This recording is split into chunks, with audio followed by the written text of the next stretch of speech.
That's science. That's not my forte, which is why I talk for a living, Todd. But there is a lot of science involved. I kind of think there must be a seeper there. And you might say, but it hasn't rained. Doesn't need to. Different fluids can come up through the track, and it can be affected by the weight going across it. It could be affected by the sunlight.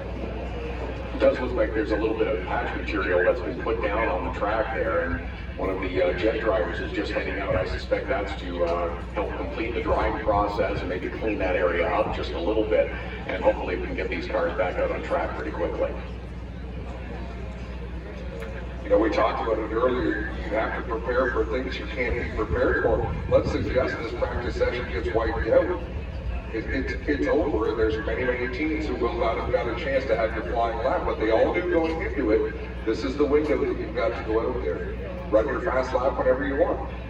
This is the part where you can make a plan and understand that, okay, we've got a lot of time, we've got over an hour to on track, we'll take our time. Here comes the jet dryer. Feel of the car, get the feel of the track, and then make adjustments accordingly. Well, they were a little bit late starting this session. Then we had a couple of flags that slowed the field, brought everyone to pit road, and now we've had an extended period with the cars on pit road as well. So these cars are cooling off. Tires have definitely cooled off from the last time they were out on track. You kind of got to start the process all over again. I would be optimistic and think that we're going to get a little bit more track time, but as the clock winds away quickly, okay, it's now maybe you got 20 minutes to get it all done, and that's a lot of work in a short period of time. So a lap at speed takes 1 minute and 17 seconds if you're the fastest car on the track. They come out of the pits right here in front of our vantage point. Timing and scoring starts maybe 500 yards down the track. They cannot get up to speed in that amount of time to have a 1 minute and 17 lap.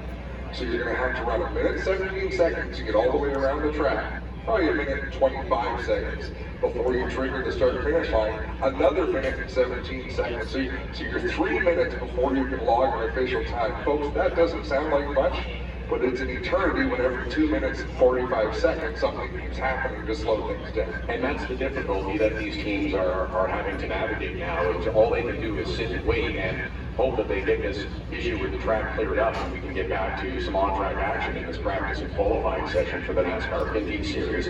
We're hoping and waiting that we're starting to hear some engines fire back up. That's a positive sign, and hopefully we can get them back going.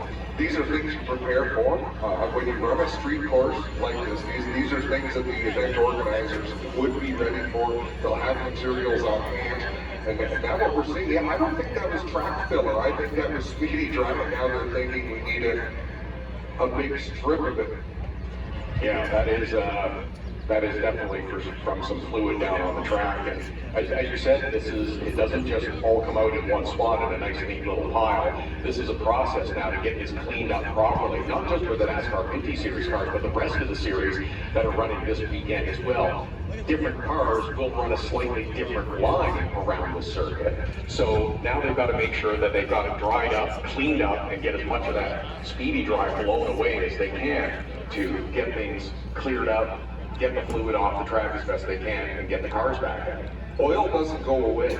So what they do, they put down, it used to be kitty litter that they put down. There's been advances in technology because that looks a little bit different. It's a little more powdery now, but they lay that down and you will work it into the surface. You're working it in to soak up the fluid that's on the racetrack, and then it'll blow off the racing surface and spread itself out, but that's how the oil comes off.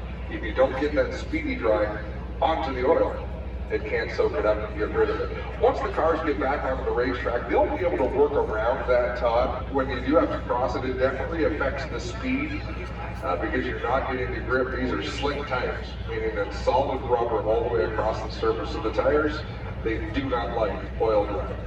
No, and it'll take a lap or two for that to get cleaned up and hopefully blown away and things get back to a more normal situation. But it looks like we're getting closer to returning cars back out on the track. The crew continues to work out there, and they brought a sweeper out now as well, because that is an awful lot of oil dry that is going out. So they'll run the sweeper over that to try to rub it in and absorb as much of that liquid as possible, and then try to clear off the racetrack.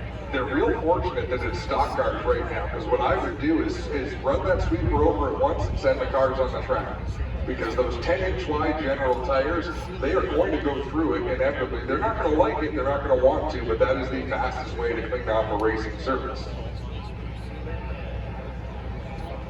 So now, the 3 minutes we talked about that it takes you to get up to speed might turn into a 6-minute process, because they've got to run those laps, they've got to blast the oil dry off the surface, and then they can get up to speed.